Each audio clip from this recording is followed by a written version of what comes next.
Hi, I'm Matthias Sperlich, and this is SounDirective Sessions, a new podcast series set to discover and present the inner workings of the psytrance scene through conversations with artists that live and form it firsthand. Tonight, I'm joined by Matthias Sperlich, founder and label manager of Iono Music, one of the most established progressive psytrance labels worldwide, active for over 2 decades, and one half of the project Mindbenderz. So, Matthias, welcome to the podcast. Perfect. Let me begin by asking you a few questions regarding the scene overall. Do you think it's harder today for a new artist to make the breakthrough, or, in comparison to the past? And why would that be? First of all, I think there's many new tools, so it's really easy to adapt a good sound for young, fresh people. The other point is there's so many people doing music right now that it's pretty hard for the people to keep going. So yeah, they need to know what they really want. And I'm always think if someone gives the full energy, he has the and if he has the musical potential to make a good beat is one thing, but to make music in the music, it's another thing. And I think this is then the difference. And all together with the social media, how they sell themselves. Is it interesting for the people?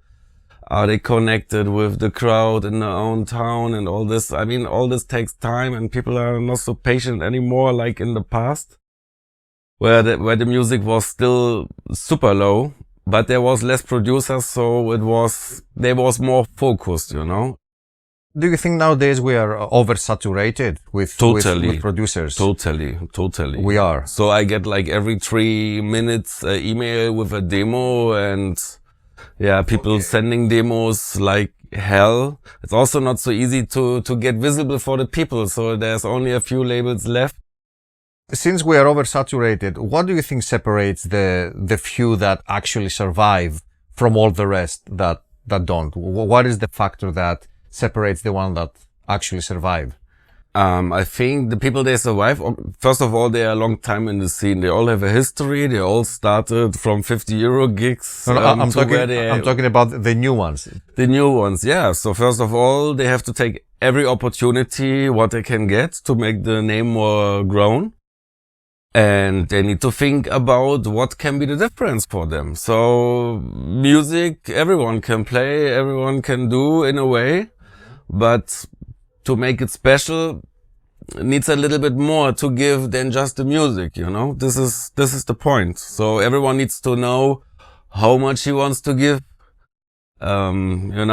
Especially these days when people crossing the line, even if they're newcomers or totally polarize things, where people know that it's actually, they cross the line but to get attention in a way.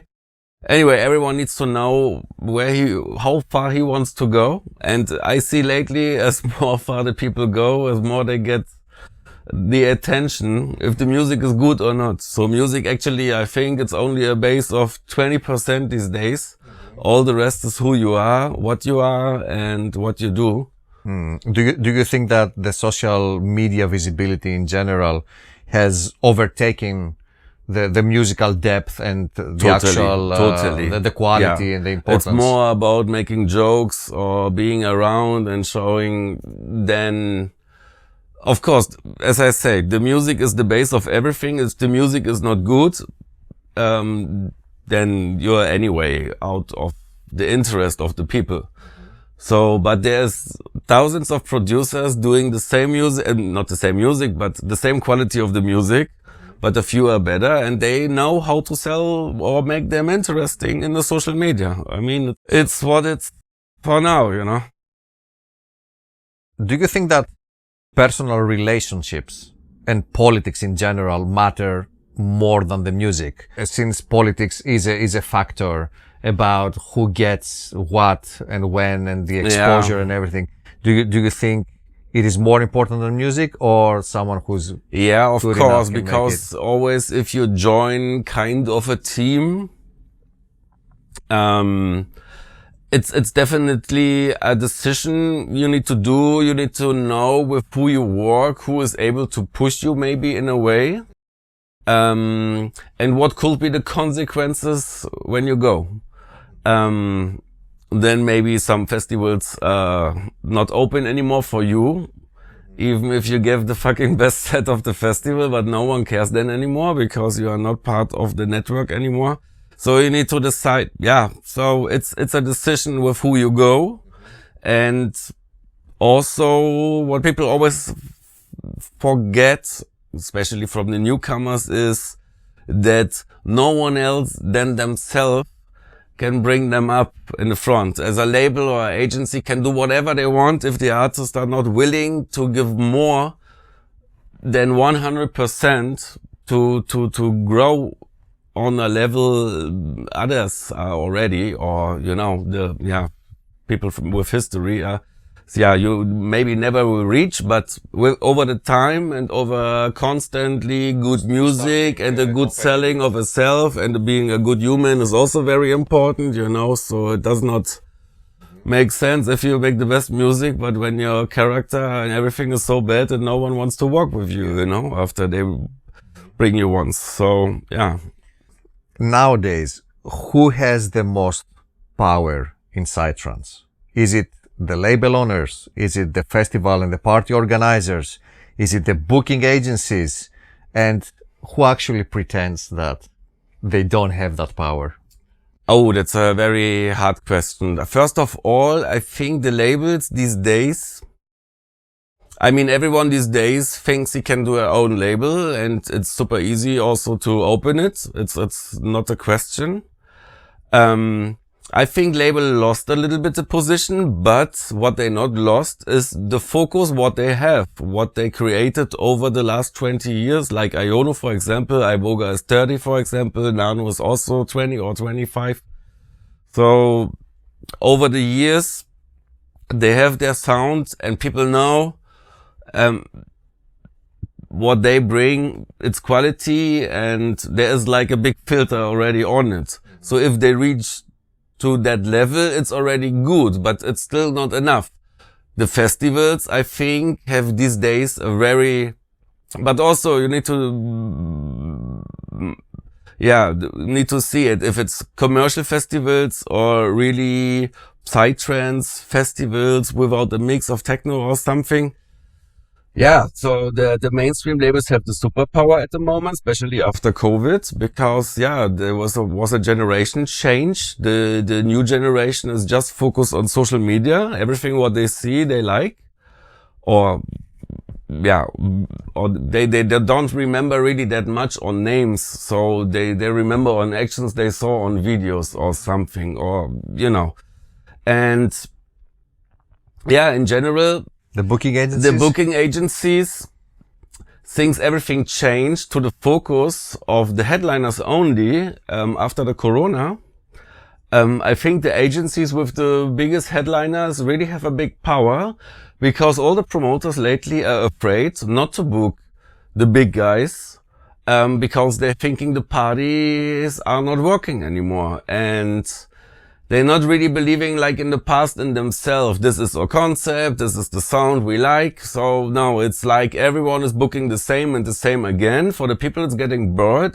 And also I think that's why many people left from the scene because they're seeing the same and the same people again and again. And there's hundreds of good artists made albums and not playing nowhere, you know? Yeah. So, Do you think the organizers book these headliners, the big names from the agencies? Just that they feel that they're safe and they can attract the people. Yeah, is it because they feel safe as far as selling tickets, or they want to be in good terms with specific agencies so they can actually access specific artists? And also, it's also these days it's also a lot that the bookers of the festivals getting then the spots on other festivals because, it's like if you help me, I help you. And, but I think also not only on the festivals, but also smaller parties, that sometimes the quality really get lower because they're just booking what is good for themselves or only for the booker. And they lose a little bit the picture of the party, you know, they're just doing it for their own good sometimes. For their own benefit. Yeah, for their own benefit, exactly. So, yeah, in the end, promoters having a big power if the parties are good and good visited and have a big audience, and big festivals, of course. Big festivals. Yes, they have the power, and the agencies with the headliners. Nowadays, what do you think is the place of the DJs, right? Not the big names, not the live acts, the DJs. Are the DJs curators, right? Are they trying to educate the crowd, or are they just political distributors of power in that whole kind of? Yeah, it's actually a good question. There's DJs that can play everything for any kind of event. But I never been like this. I always stayed on my line, and yeah, we never went out for some fashion only. We always was honest to ourselves and believing in that, in the sound we did and we do.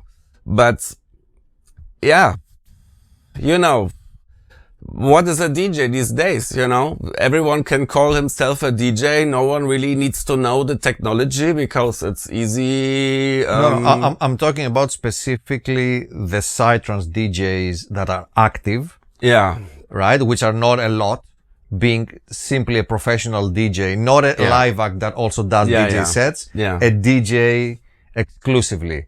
There are not a lot left in the scene, and you are one of the top ones out there that you've been doing it for too many years. Yes. That's why I ask you, you know, where is the... It depends the place. From where they come, if they're traveling international. There's a few, you know, I don't want to call names, but they have also like their specific genre, and that's why they always get booked, and they're friends. And yeah, you know, people need to grow and need to make friends and need to help the scene. And it's not just, I make music and I want a gig. So no, it's all about support and support back. And okay. Yeah. So they are in other words, a part of this whole but industry. It can be also like you create someone who not even can play, as we've seen that, you know, they're playing just a wave of 1 hour, of 2 hours. But on Instagram, they're the superpower and have 1 million followers, but don't even know how to beat match anything or something, you know, but yeah, all this. What part of the scene's narrative is knowingly fake, right? But everyone just plays along, pretends that is not. I mean, what is that one thing in the psytrance scene that everyone is pretending to be so, but it's totally fake, in your opinion? Yeah, it's a good question. Actually, what is fake? Yeah. I mean, most of the people travel a lot, and all this friendship, sometimes it's not really that friendship what you really think. Sometimes you think like you are closer to people than you really are when they show the actions after. And sometimes this is all not really honest. But it took me also several years to understand that. Yeah, but that has got to do with how actually stuff work behind the scenes. Yes. How about the scene in general? Do you think there is a fake kind of facade that the whole thing is just playing along, but in reality, it's not really? No, I don't think it's so much fake. This is what I think. No. Okay. So yeah, psytrance is not really the music people just doing for the money. So first of all, people like it, and then they do. So it's pretty much easier to make maybe a techno party, I'm sure. All right. Than to focus on the psytrance. So if you want to make money, psytrance is not the best. So you need to go with the flow. This is what it is. So you need to love it. All right. Now, let me follow up with some questions regarding the labels, right? Yeah. So how many demos do you receive per month? I'm asking these questions because a lot of people might not actually know what really happens and what really a label manager actually does. So Yeah. how many demos would you say you receive per month on average? And from those, how many do you delete in the first 30 seconds? Oh, that's very difficult. So it's changing from day to day, but usually I get like 30, 40 emails a day Per day. just with promos. Yeah, and then the people asking also on Facebook, and did you hear, did you that? So it's a lot of pressure. So actually you have to do your own, the work, what you have planned. And people are waiting, and people, of course, don't have the patience to be relaxed because they want to get your feedback. But we are also not feedback machine, because then we could sit all day just writing feedbacks and nothing getting forward in the label itself. So we have to do the productions and have to listen something on top. And we are already full at 3 months before, and we really have to decide who we want to bring in, or who has the potential that we bring them in. This is actually the problem, because there's not that much slots left. And especially for the young guys, for the new guys, for a label these days, it not really makes so much sense anymore, like in the past, to pick someone, and grow him up. So, or grow together. So these days, first of all, the people are way more jumpy. So if they think, oh, that's not enough, it's not good enough for me, then they go going there. So they're not so familiar with a team. We're doing this together and this. First of all, that's why I'm also a little bit more careful, because I know the power we have still, let's say, over all these years. And on the other side is how much you want to invest in people you don't believe that they're staying that long with you, or if they're not opening another label and just using you as a little jump. So it's always a balance. It has to be really, really good. And yeah, mostly I just listen to it. It's starting with the production, and yeah. Can you tell within the arrangement, everything can be as good as it wants. If the production is not good, it's not good. So production is the number one factor. And then I just need to hear 3 seconds and I know if the track is good. So this is actually what it is. It was like this with vinyls, and it's still the same. Yeah. But there's not much space for newcomers, and yeah, it's actually sad. And I also want to help as much as I can, but you have to maintain a level of... But in the end, you're only doing it for granted and for nothing else, and that's the point. Do you ever give feedback to the people that send you, or is it like the classic silent rejection? If someone asks, and I really can remember, because sometimes I hear so many demos that I need to listen to the demo again just to tell them to the people the feedback. And yeah, sometimes I take me the time, but not that often. So, because there's simply no time for it, because it's such a flood, and I guess for the other labels it's the same. Yeah, so if there's no answer after a week, don't expect don't expect yes, one. But anyway, sometimes the best is always to have a SoundCloud link and not like a WeTransfer link or something. I don't want to call any companies here, but with a 3 days of expiring, it's sometimes too short, because we're having such a full schedule, working 16 hours a day mostly.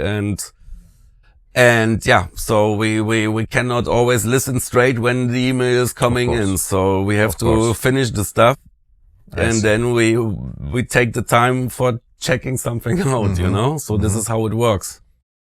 Have you ever signed an artist mainly because of who they were connected to, and not because of his actual value?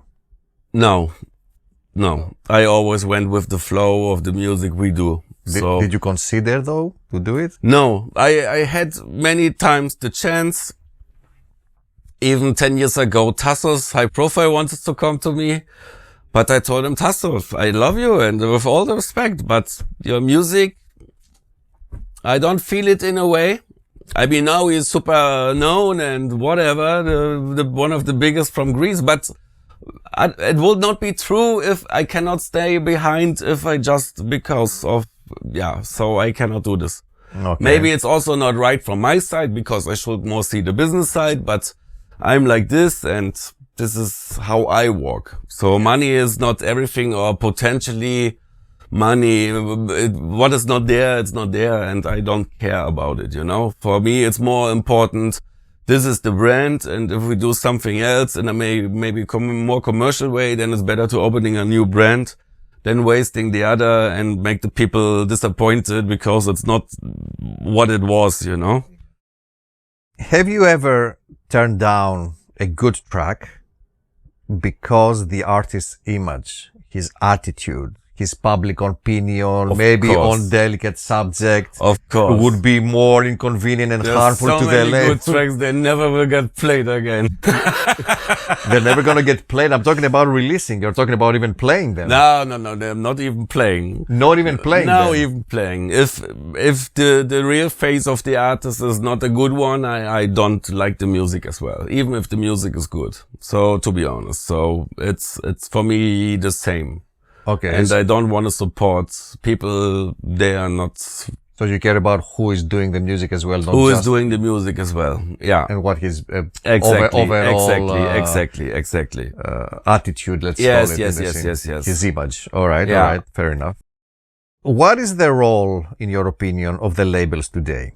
Are they just platforms to release music, or are they the last strongholds, the last filters between good music and, you know, releasing the good music to the crowd? Are they the last barriers before it all goes to nothing and it gets totally, what do you think is the label's true mission? First of all, it's releasing music from the artists they are in the team.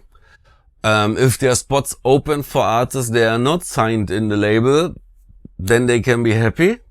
And if there are bookings coming, then we fix the bookings for the artists, stay with us. Mm-hmm. Yeah, so we take any opportunity to get work for the crew we have, as we always did.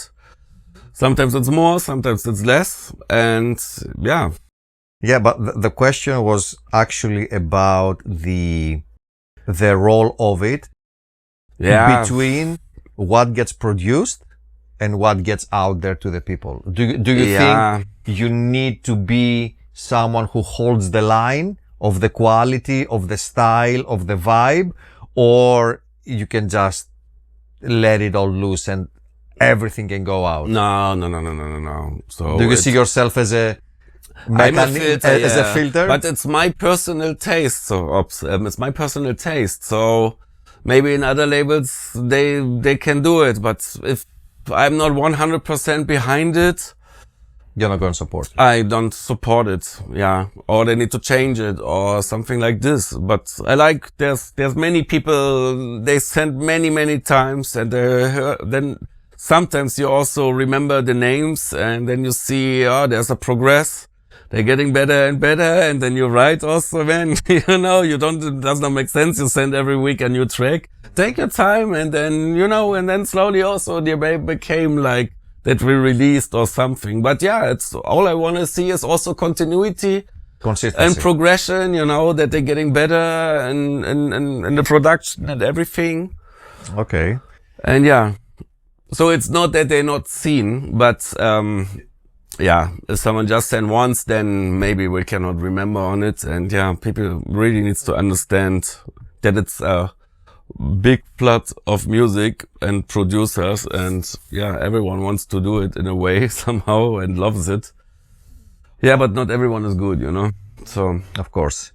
What do you think is the main reason that artists choose to self-release nowadays? Is it the income that they are hoping to get? Is it the fear of rejection from the labels, or the continuous rejection from the labels? Or is it the lack of patience? Is it their ego? What do you think pushes them to turn into self-releasing or opening labels? I think it's, first of all, I think the first way of thinking is the money-wise thinking.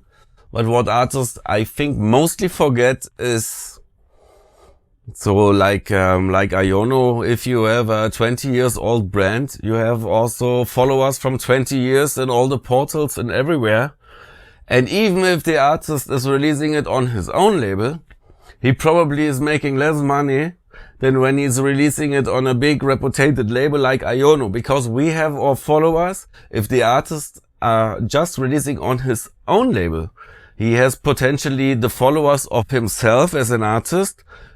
And if it's the first release on the label with 0 followers, the label. So if the artist is releasing it with a bigger label, he has his followers and the followers of the label.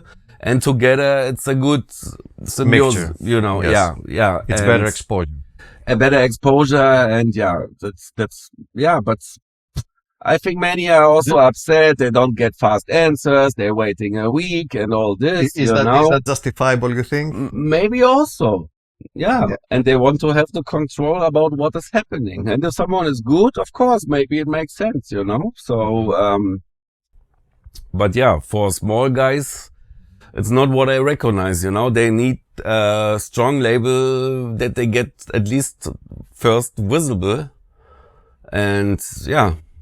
Do you think that this ability that the artists have to self-publish, do you think that it affects the overall music quality and the standard? Do you think that it lowers the standards because they don't have to go through any filters and they can just straight release their music? Yeah, honestly, I don't have the time to listen to so much fresh labels and releases and artist names. So I really cannot say anything about the quality. Of course, it's easy. They have their own standards, let's say. So, but of course, if it's not high-end and high-quality Hollywood style, you don't need to compete with the others, it's you not know? gonna survive. So it's what it is, you know? So, do you miss at all the CD era? What do I mean? Wait. I'm going to explain in what terms I call it, right? Not because it's easy to release, right? Because the artists and the labels that have been through that era, they know how long, the whole process, how long it took, the whole aspect of the production, the distribution, the printing, then everything. But do you miss it? Not because it's easy, but because it was hard. And just because it was hard, people were actually forced to listen to the music because there was not so much coming out. Yes. So from a musical aspect, from an educational aspect, do you miss that era where people would buy a CD and because it took another 4 or 5 months for the next CD of the same label to come out, they had to actually listen to that again and again. Yeah, it was also huge expenses for the labels and stuff, you know, in the past.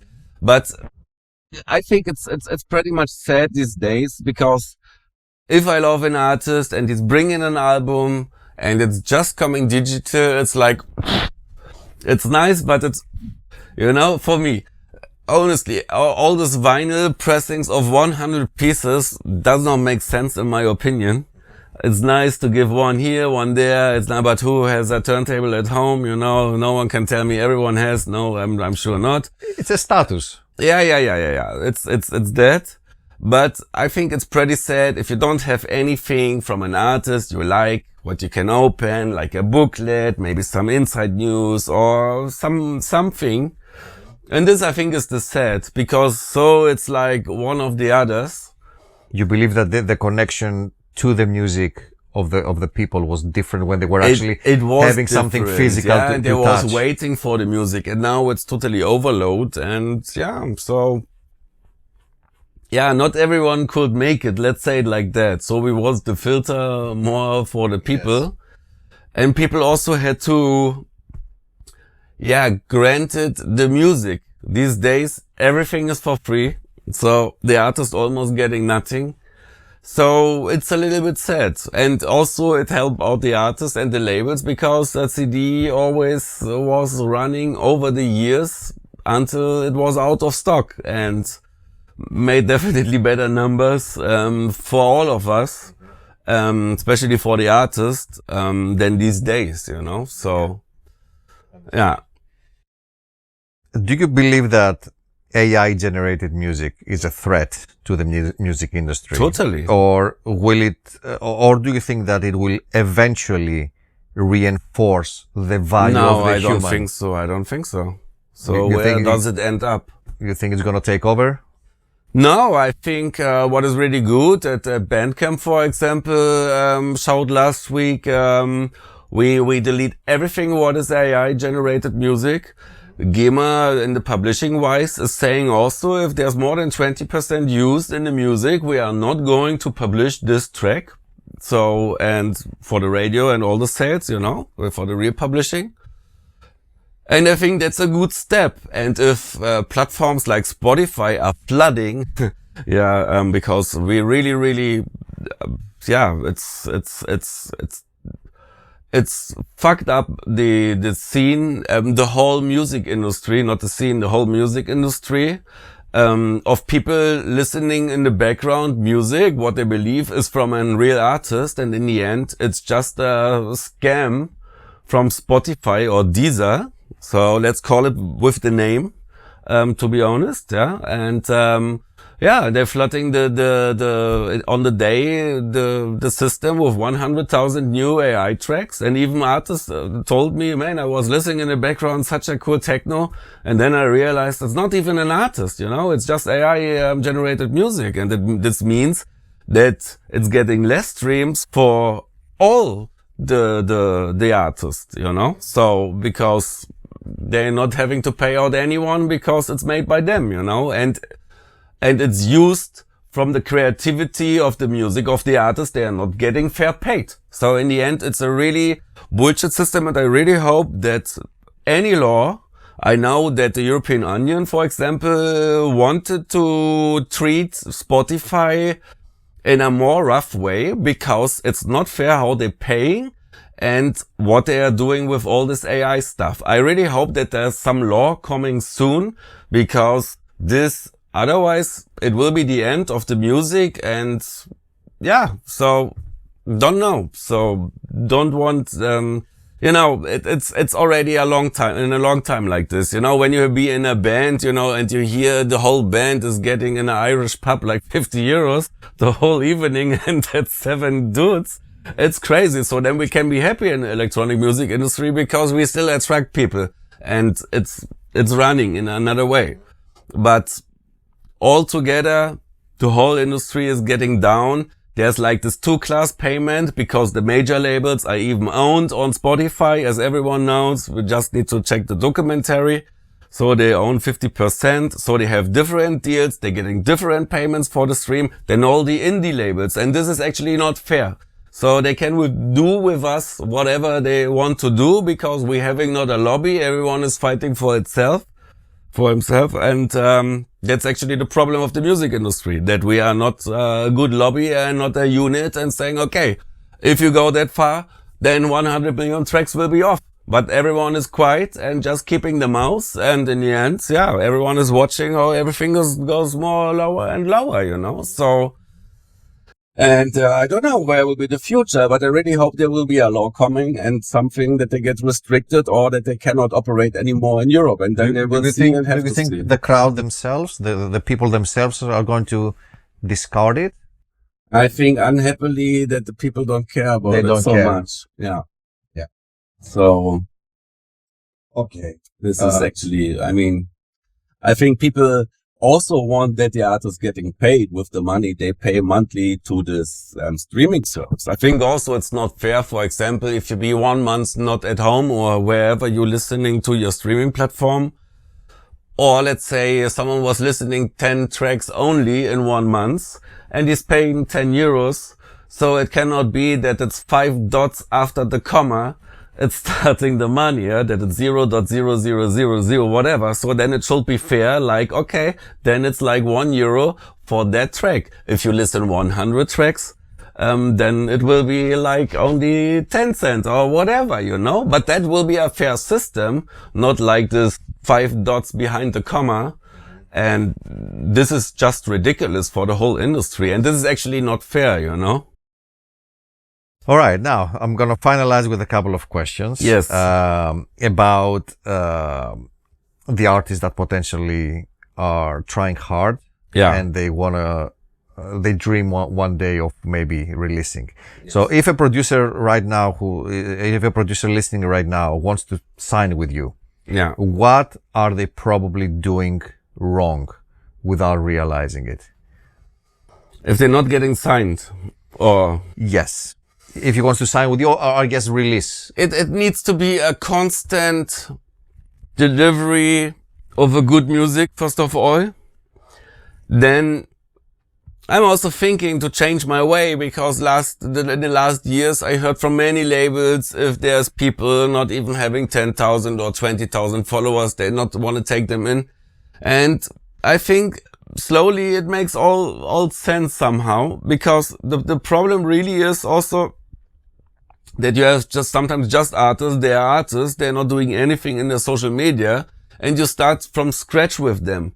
And this way, I don't want to go anymore from the lowest level. It's simply not possible, because it's years of work until they are satisfied. But all what needs to be done from the artist side is making good music, making a good production, being a good human. And then, of course, I will sign them, you know, because then, yeah, if I feel the music, I love the music, then I want to have this guy. I cannot tell him anything, how it's running, but can try to go that way. And, you know, there's no guarantee for nothing in life. But it's always a try, you know, like everything in life. Yeah. So, and one last question, which kind of sums up what you said. What would be your advice to any producer out there trying to make the breakthrough from their bedroom studio to the scene, not to Iono? Yeah. Like from the people that watch us right now, like the people who are struggling for years to make the breakthrough and actually get out there. Do you have any advice for them? Yeah, they, you know, that's what I said. It's not enough to just produce. So if you want to be a part of the scene, you need to do something for the scene. If it's a radio show, if it's a podcast, anything, what is supporting the scene itself to make it known. If he's a party promoter or something, just to produce music. Sometimes people are also over-motivated and doing too much music and too much tracks and too much sounds like the same. It's more important to make good tracks, even if it's just 2 or 3 in a year, but they have to be killers. And this is all about. So it does not need to be a lot. It has to be good, and it has to get sold in a quality way, with a good graphics, not cheap, with videos and all this. And, you know, they need to also invest in themselves. So, in getting visible. And that's all about. And then festivals probably will come. But they also, like I said, they need to support the scene to get the support back. So it's not just I'm having a killer track. Yeah, this was maybe in the past. But these days needs to be a little bit more than just producing good music. So, all right. Yeah. Okay. Thank you very much. Yeah, it was a really nice too. discussion with you. It was really nice having you. Really nice to be in the SounDirective studio. Yes. Thank you so much for coming. Perfect. That wraps up episode 1 of SounDirective Sessions. If this brought you any value, follow the show and subscribe to stay connected with future conversations. I'll see you on the next episode.